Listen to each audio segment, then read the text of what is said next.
kita sebagai pendidik dan tenaga pendidikan. Pada hari ini kita akan mengikuti satu kegiatan yang dalam hal ini adalah program kegiatan guru penggerak yang insyaallah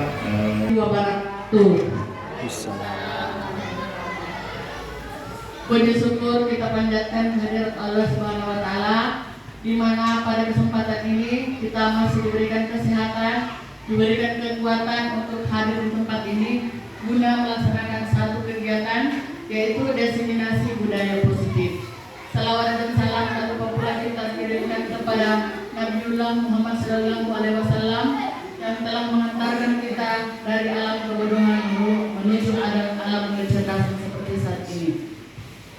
Yang terhormat Kepala UPT SD Negeri 233 Munte saat ini sebagai salah satu dukungan kepada saya sebagai calon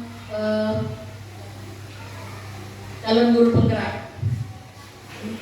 Bapak dan Ibu yang saya hormati, adapun pada hari ini kegiatan kita adalah saya akan menayangkan atau menyampaikan sebuah materi yang berjudul diseminasi budaya positif.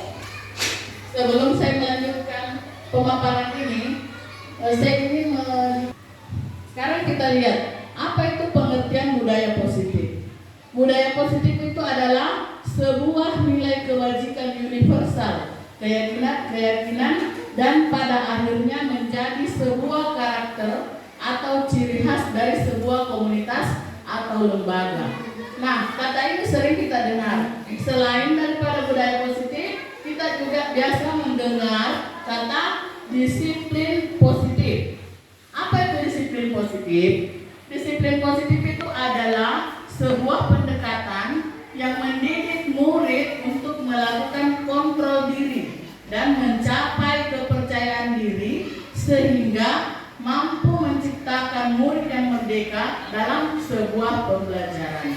Nah, mungkin dalam benak Bapak Ibu ada yang mengganjal. Apakah budaya positif itu sama dengan disiplin positif? Bagaimana Bapak Ibu, menurut kita perilaku individu yang berada dalam kelas untuk bagaimana kita sebagai seorang guru membantu individu tersebut untuk bertanggung jawab. Jadi pada dasarnya kalau kita lihat secara sekilas, budaya positif itu sama. Tujuannya sama, persamaannya itu sama-sama menciptakan lingkungan belajar yang kondusif. Nah, sekarang kita perhatikan di sini ada disiplin positif menurut teori kontrol Dr. William Glasser. Di situ kita bisa menurut Dr. William Glasser itu bahwa teori kontrol itu kita bisa mengontrol orang lain, hanya Anda tidak bisa mengontrol orang lain, Anda hanya bisa mengontrol diri sendiri. Maknanya adalah belajar kontrol diri dengan menggali potensi diri agar tercapai tujuan yang mulia, yaitu sesuatu yang menjadi seseorang kita inginkan akan tertanam. Kemudian ada posisi kontrol manajer. Kalau posisi kontrol manajer ini adalah untuk menghargai dirinya sendiri. Berarti dia melakukan sesuatu itu karena untuk menghargai dirinya sendiri. Oh, saya mau melakukan ini supaya saya bisa menanamkan apa yang saya lakukan, bukan karena mengharapkan imbalan atau menghindari hukuman. Kemudian pada posisi kontrol itu ada segitiga restitusi, yaitu yang pertama menstabilkan identitas, yang kedua validasi kebutuhan, yang ketiga menanyakan keyakinan. Nah, kelima posisi kontrol ini sebaiknya kita menghindari yang pertama, yang mana itu adalah hukuman.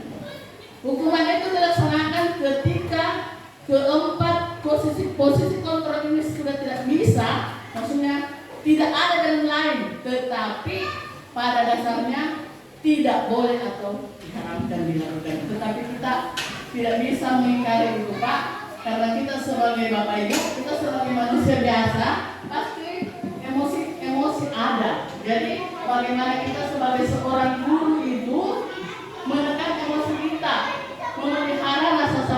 dalam diri kita. Kemudian seperti biasa, bahkan saya juga pernah lakukan Bapak Ibu, ketika anak-anak terlambat upacara, pasti dibilang, sini nak, sini, kumpul sampah, berdiri dulu di depan baru kumpul sampah. Itu adalah bukan sesuatu konsekuensi, tetapi itu adalah hukuman. Mungkin Bapak Ibu ada yang bertanya bahwa selain konsekuensi apa yang dilakukan? Yang dilakukan adalah restitusi. Pernah saya mendengar pertanyaan dari teman-teman bahwa Bu, kapan dilakukan restitusi? Restitusi itu dilakukan ketika kita sudah melaksanakan konsekuensi. Konsekuensi itu berarti misalnya anak itu merobek bukunya temannya. Kira-kira Bapak Ibu konsekuensi apa yang dilakukan anak itu? Merobek bukunya temannya. Apa yang dilakukan? Konsekuensinya, ya betul sekali, mengganti. Karena ini merobek buku berarti ada hubungannya dengan mengganti. Bukan berarti si A merobek bukunya temannya, silakan lari keliling lapangan.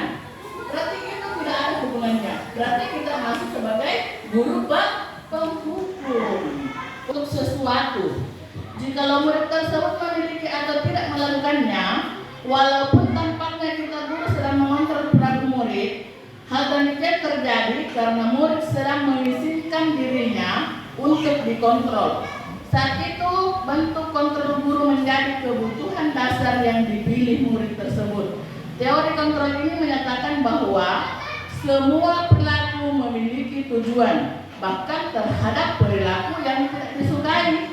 Jadi menurut teori ini bahwa anak-anak itu melakukan sesuatu berarti semua mempunyai tujuan. Kalau misalnya ada anak, lari-lari di sana, lari di atas pot, pasti dipanggil, lari di situ nak.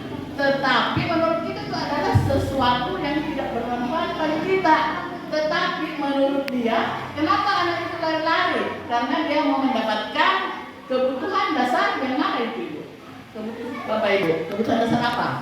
Tadi ada 5. Berarti jalan lalu merasa begini.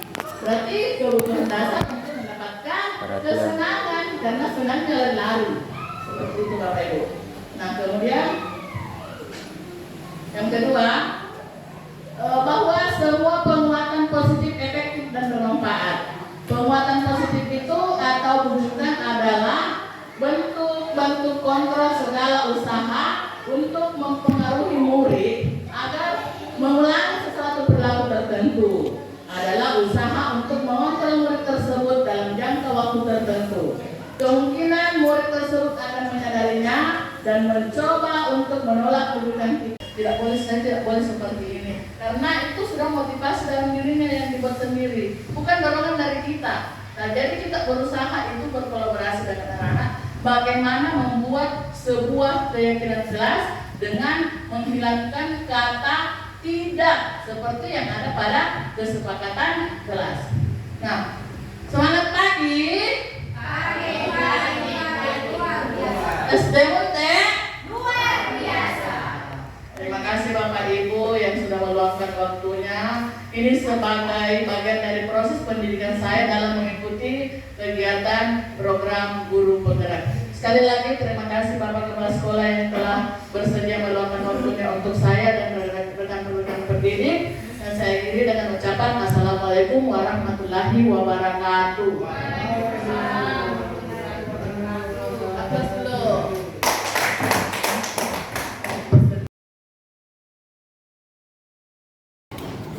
Assalamualaikum warahmatullahi wabarakatuh. Waalaikumsalam warahmatullahi wabarakatuh.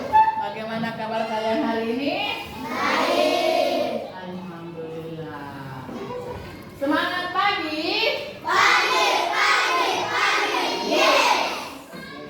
Nah, hari ini kita akan membuat keyakinan kelas bersumber dari kesepakatan kelas yang pernah kita buat. Nah, apa itu keyakinan kelas? Keyakinan kelas itu adalah nilai-nilai kebajikan universal yang berasal dari dalam cerita. kemudian akan kita terapkan dalam kehidupan kita sehari-hari di kelas dalam proses pembelajaran baik di sekolah maupun di rumah. Anak-anak, siapa yang bisa menyebutkan satu contoh kesepakatan kelas yang pernah kita buat? Yang mana itu? Yang mana itu? Tidak boleh datang terlambat. Apa lagi, Nak? Iya, betul. Tidak boleh tidur-tiduran di kelas. Kemudian apa lagi? Tidak boleh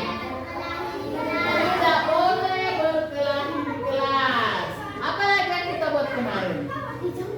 Apa lagi? Asgan, Asgan?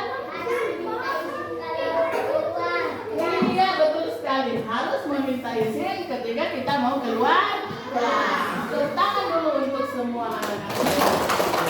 Ya, sekarang Ibu akan membagikan sticky note atau kertas berwarna ini. Kemudian anak-anakku semua menulis kesepakatan kelas yang akan kita ubah menjadi sebuah keyakinan kelas. Nah, Ibu akan bagikan kertas ini. Kemudian anak-anakku menulis kesepakatan kelas yang akan kita buat seperti yang kita sebutkan tadi.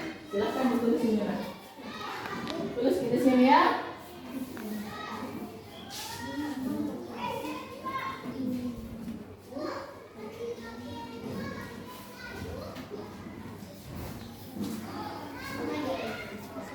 Nanti kita tempel di depan ya. Di depan kita tempelin.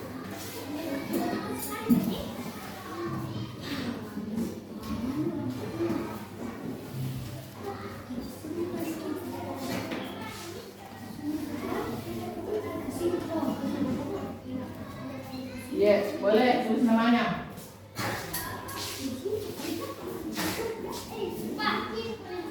Silakan tulis kesepakatan kelas yang akan kita ubah menjadi sebuah keyakinan kelas.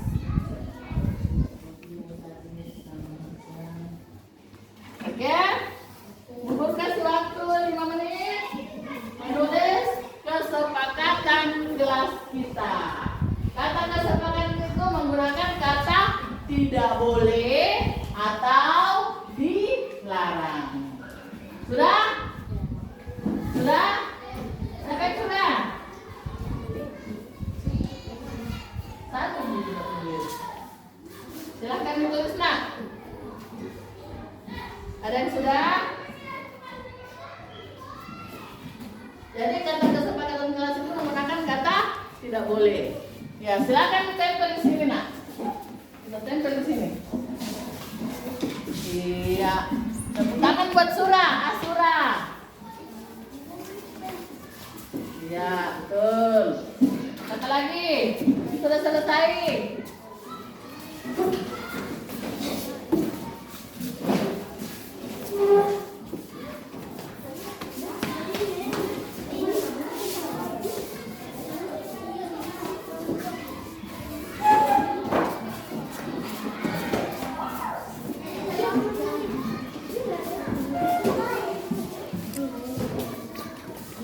Ya, masih ada yang belum?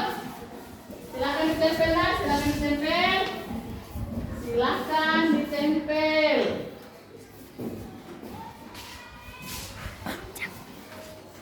Sudah? Sudah?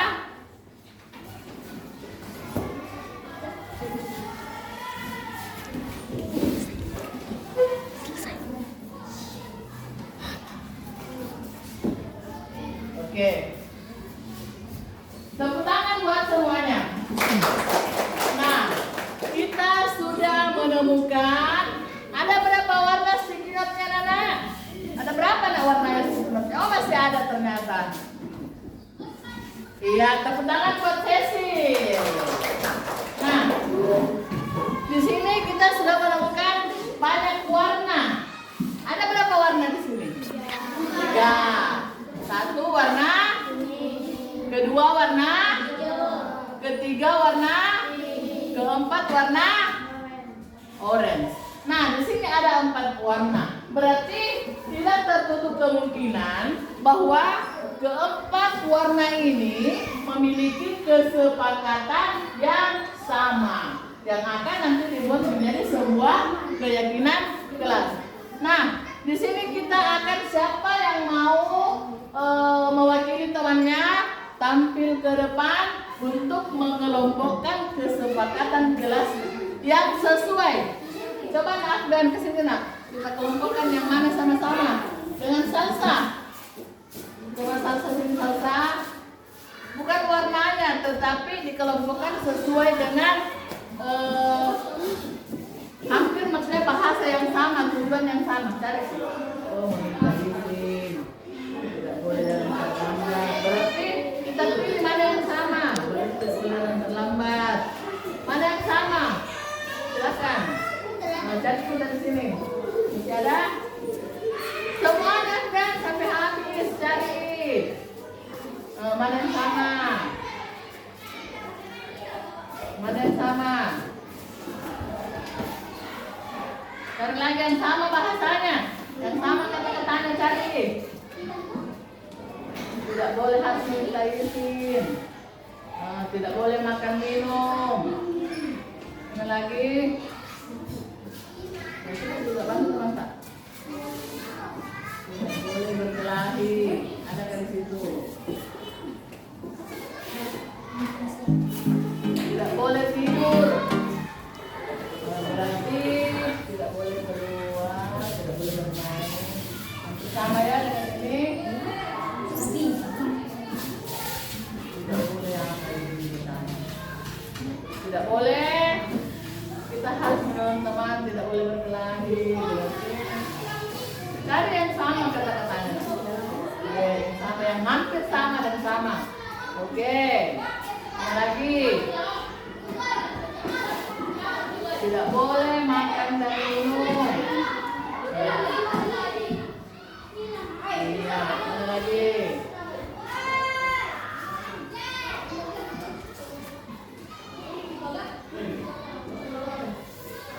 Ya, mana lagi? Ini ya.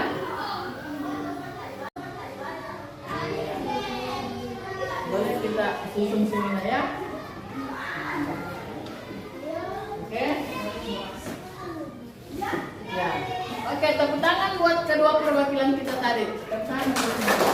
Nah, tadi kita sudah mendapatkan kesepakatan kelas dari semua siswa yang ada dalam kelas. Dari Asisura, kesempatan kelas yang dibuat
Tentukan yang mana mau kita jadikan nomor 1 di situ.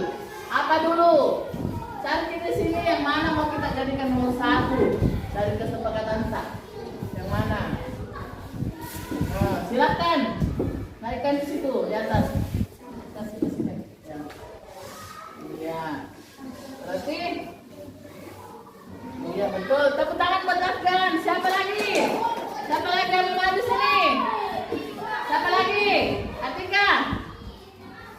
Tentukan yang mana yang mau kita jadikan nomor 2.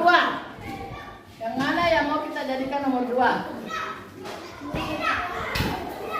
Menghargai guru. Iya. Siapa lagi?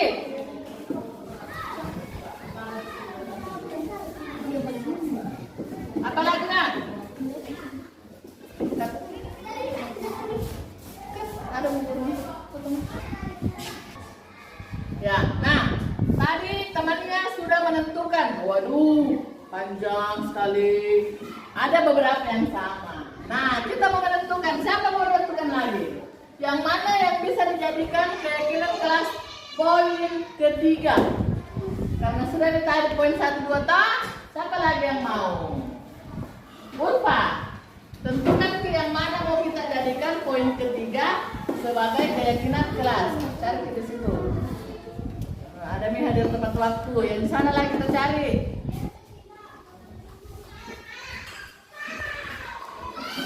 Lagi, iya disiplin katanya. Tepuk tangan buat Ulfa.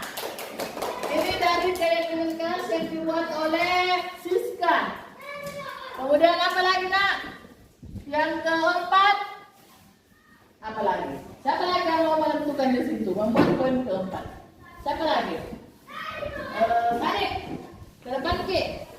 Yang mana mau kita jadikan keyakinan kelas tak yang keempat? Yang mana? Yang mana di sini silahkan. Yang tadi menurut pendapat tak di sini cari kertas.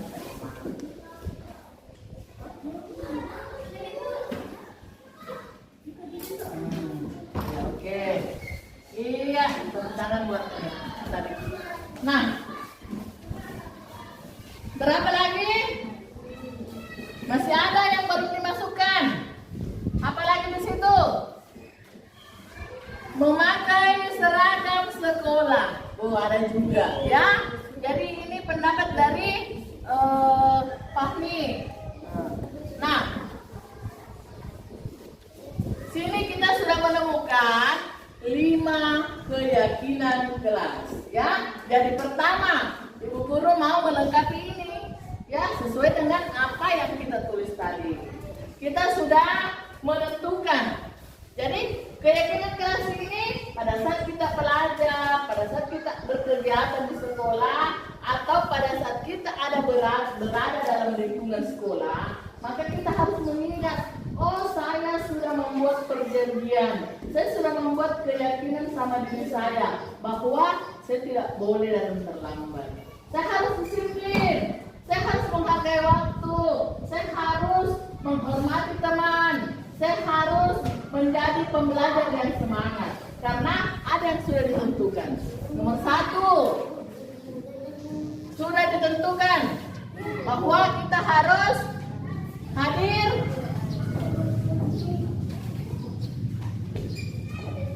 tepat waktu. Kemudian apalagi menghargai guru.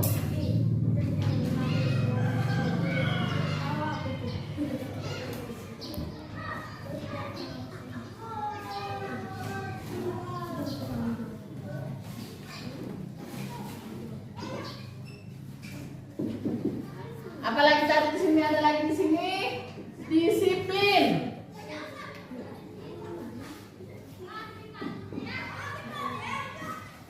Ada lagi memakai seragam sekolah.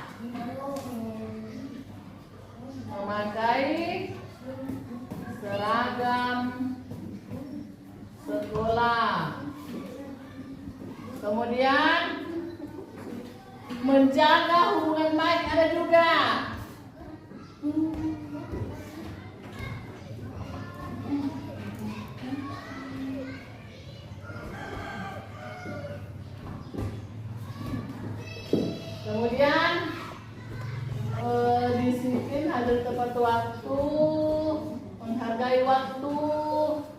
juga hadir tepat waktu dengan menghargai waktu, menjaga hubungan baik. Ya, nah, tepuk tangan dulu buat kelas 4 semuanya. Nah, ini adalah sebuah tanggung jawab yang besar.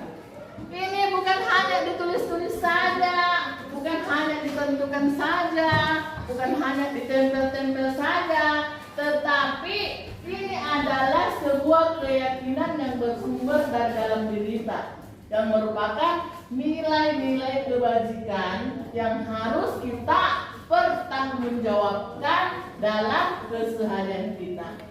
Biasa itu melihat guru tidur dalam kelas. Setelah kita membuat sebuah keyakinan, berarti kita tidak boleh lagi tidur karena ada dalam diri kita menumbuhkan semangat belajar. Sudah dipercayai melalui keyakinan kelas ini. Jadi apa yang kalian tulis ini, apa yang kita tulis ini bersumber dari dalam hati kita, motivasi diri kita yang biasanya datang jam 7 lewat 45 menit. Karena sudah diperjanji, maka kita harus menerapkan keyakinan kelas poin 1. Ketika kita tidak melaksanakan, berarti ada sesuatunya. Ya, nah inilah manfaat dari keyakinan kelas. Jadi ibu berharap dengan terbentuknya keyakinan kelas ini bukan hanya sebuah pandangan saja, atau bukan hanya sebuah tulisan saja yang nanti akan dibaca di sini, tetapi ini merupakan semangat dari dalam diri kita yang harus kita tanamkan di setiap kehidupan. Nah, ibu akhiri karena kita sudah sepakat semua. Kita sudah yakin semua dengan apa yang kita buat. Jadi ibu berharap ini bukan hanya sekedar tulisan, bukan hanya sekedar pajangan nantinya, tetapi kita terapkan dalam kehidupan atau keseharian kita. Oke, tepuk tangan semua untuk kelas 4.